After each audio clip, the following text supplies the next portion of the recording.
Let me start my questions. First, I'm saying to you, welcome. And my first question is, I think it's not the first time that you are coming there. So, tell us your experience in Somaliland. No, actually, I started coming to Somaliland 7 years ago.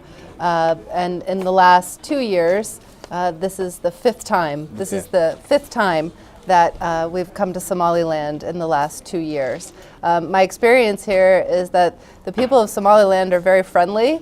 It's an amazing place in the sense that peace and stability are the order here, and that it's a country that's embracing, and so I very much enjoy being here in Somaliland. Okay, thank you. And can you tell us the difficult and challenges that you faced in Somaliland, the time that you are staying there? So I'm really going to stick to the current trip that we're on. We have had difficulties to be able to go into the field to do our work. We had full clearance from the Ministry of Interior and permission to travel outside of Hargeisa and outside of Barao even to work in the field. And along the way, each time we were stopped and detained without any clear answers or indication as to why we were being stopped. The most important part of my mission this time was to arrive in Aragavo to confirm that the land had been purchased and to lay the first stone to build a hospital in Aragavo. The decision to build a hospital comes from the communities themselves. It comes from the need for medical facilities in Aragavo. People have to travel all the way to Hargeisa to get medical attention. And so the investors from the people who purchase frankincense from Somaliland, the companies, some of the big companies, would like to give back and invest in the communities insofar as building a hospital. And so we were stopped without any charges or any reasons and detained 3 times trying to get to Aragavo to do that work.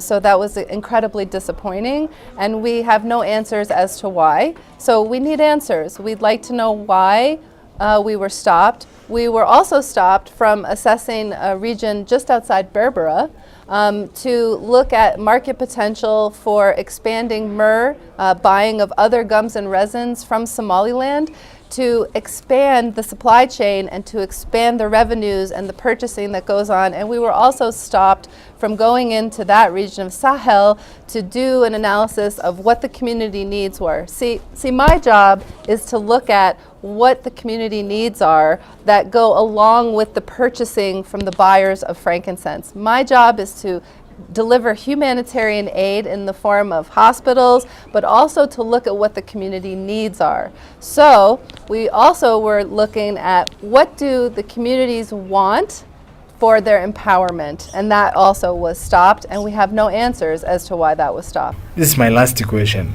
What would you like to tell the people of Somaliland and the government? So what I want to say to the people of Somaliland and to the government is, what do you want here? Do you want investment to come back into the communities that are giving the world frankincense or not? Do you feel that the communities don't need any assistance or help?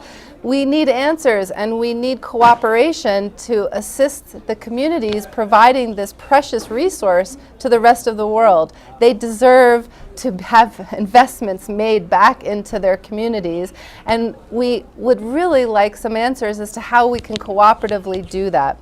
I'd also like to say that some of the international companies and some of the exporting Somali companies are now investing in trying to distill frankincense oil here in Somaliland. This is a major improvement in the supply chain. Throughout history, the resins of frankincense from Somaliland have been sold to other countries. They're not distilled into oil here. When distillation to oil occurs in country, the profits increase for the entire community because the revenues increase and on and such. So we want to know Does Somaliland and the government want to have improvements in the supply chain of frankincense, or do you prefer to just stay as things are? Would you like to modernize and improve? Would you like information and assistance on sustainable management of the trees in the era of climate change? I know that the elders here know how to take care of their trees. They absolutely have a wealth of knowledge to manage these trees. However, there are things changing in our environment, and modern science can add and help assist with new harvesting practices and techniques to manage in climate change scenario for long-term sustainability of these trees. It is not fair that the communities who harvest these resins are living in poverty when these resins are so valuable and precious. Exactly. So, I have personally received death threats. We have been intimidated, but it's a small group of people who are instigating this to hurt a very large growing region and many communities now. So the majority of communities welcome us. The majority of people welcome this work. It's a small group of people who are hurting the reputation of Somaliland to the international community by making it seem like it's unsafe when actually it's quite safe here.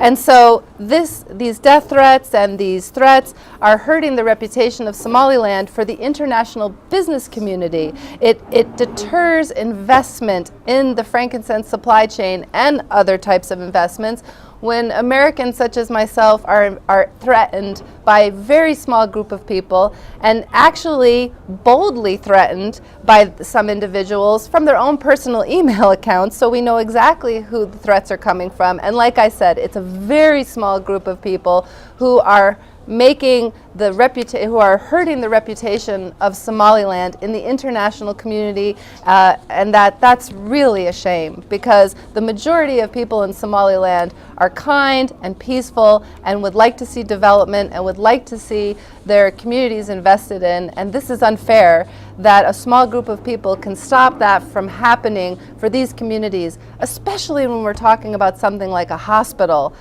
Who would want a hospital stopped in Aragavo? That's for everyone. That's not for one tribe, that's for all tribes. It's specifically located in Aragavo so that it's available to everyone, and not just one community or not just one exporting company, but for the entire region. And so why? We need answers. Why is that happening?